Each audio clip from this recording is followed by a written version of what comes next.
What is going on, guys? It's Toby here and welcome back to a brand new video on the channel. Today we're going to be checking out my friend's fully built 135i with a big turbo. So I'm pretty sure he's downstairs. Let's go meet up with him. What you doing today, Mr. Leo? Huh? Camera shy? Yeah, you look tired, buddy. Holy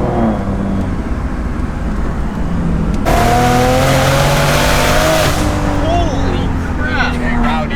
How many RPM was that? That was 7,000. Yeah, that was right. Jeez, bro. Oh my god. Here's a closer look at this thing. I know you guys saw that crazy pull, but it has a 6266. It's on 25 pounds of boost, stock N54. A lot of people say that these things are unreliable. Obviously not if he's had it for this long and boosted, making that power. It makes upper 600s. So this thing is beautiful. A lot of people hate on the wing. I think it looks pretty good.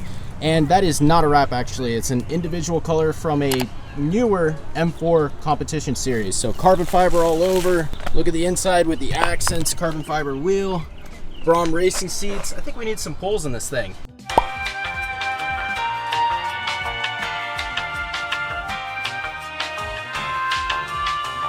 Even cruising, it sounds so sick. So you ever get the turbo flutter or no? No, I don't. Because you have the blow-off valve, right? Exactly, yeah. You ever take it off? Precision turbos aren't really that strong, so you don't really want to run without a blow-off valve. Yeah, because that compressor surge will just eat up the turbo. Yeah, Borg Warners and Garrett's, their internals are stronger, so normally people do run it without the blow-off valve, chilling all day. But I have a Precision, so I don't want to risk that. Oh my god! Okay, that was way faster than the first one, bro. Oh my god. Helping all the way and then Doesn't matter. I hopped out because I want to hear this thing from the outside. It sounds so nasty.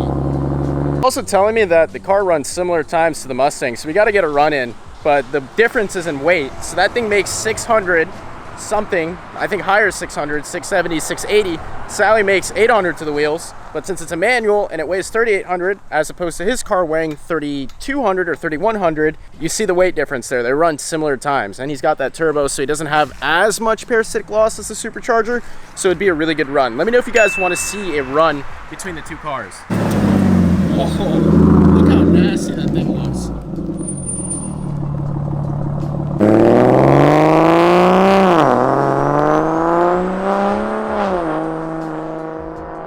Currently making a U-turn right now. We're gonna see how loud and how fast this thing looks from the outside. Here he comes. Jesus.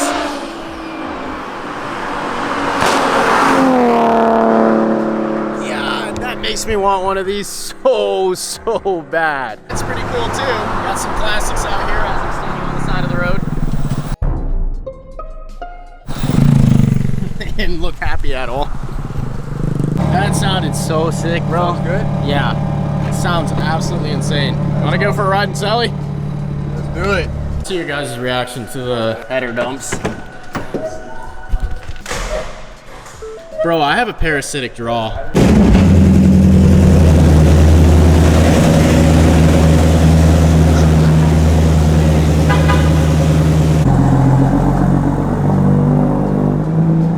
I'm gonna go ahead and finish out this video with unboxing my new clutch for Sally. So this is from Vengeance. It's rated for 1200 wheel torque. Let's get this box open. Got the box open. I'm super excited. This clutch, once again, is for a built MT82. You cannot use it on a stock MT82 because it's 26 spline. The stock MT82 is 23 spline. But it's from Vengeance. It's a 6-buck styled clutch, and I'm probably gonna have to lift this up again. But you can see the graphical illustration. That's pretty cool on the box. So I have the entire clutch assembly right here. I told you all it has a cool finish because it's done in black, satin black looking. So we have the pressure plate, we have the clutch disc on the inside because this is a twin disc clutch, and then a new flywheel on the bottom. So this is gonna be super mean with that stage 3 MT82. Rated for, I think, 1,000 wheel torque. So in the packaging, we also have some instructions, some Loctite. They tell you how to grease the clutch discs, etc., etc. So I absolutely cannot wait to throw this in.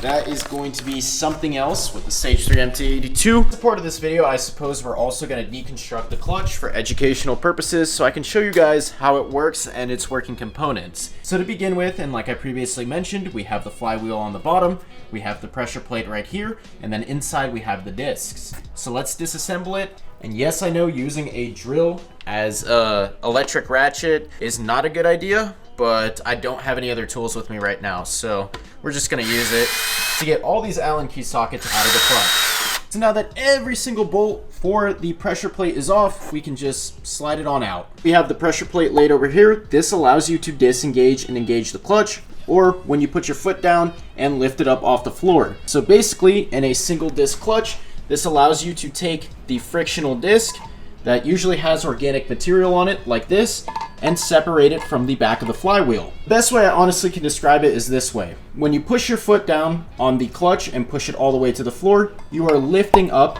the organic material off of the back of the flywheel, kind of like this. Now when you release the clutch off of the floor, you're re-engaging the organic material right here against the frictional surface of the flywheel.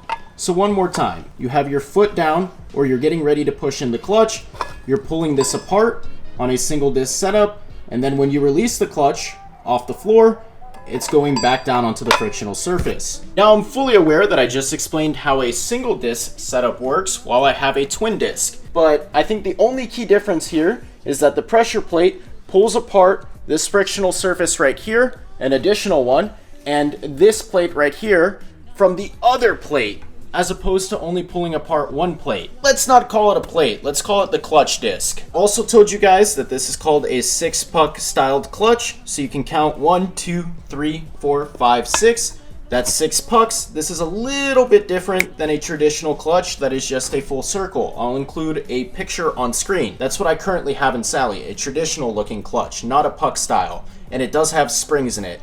As you guys can tell, this puck style right here doesn't have any springs in the middle. As previously mentioned about a million times now, this is your flywheel that connects to the crankshaft. So that's a very, very basic overview of how the clutch works. Basically, it's just friction and taking apart that friction and then re-engaging it and then taking it apart, etc., etc. So this whole thing actually spins with the crankshaft of the engine. And if you're wondering how you can put this back together, I mean, it's pretty simple stuff, but usually the manufacturer of the clutch will put markings. So you see the yellow all has to match up with the yellow here.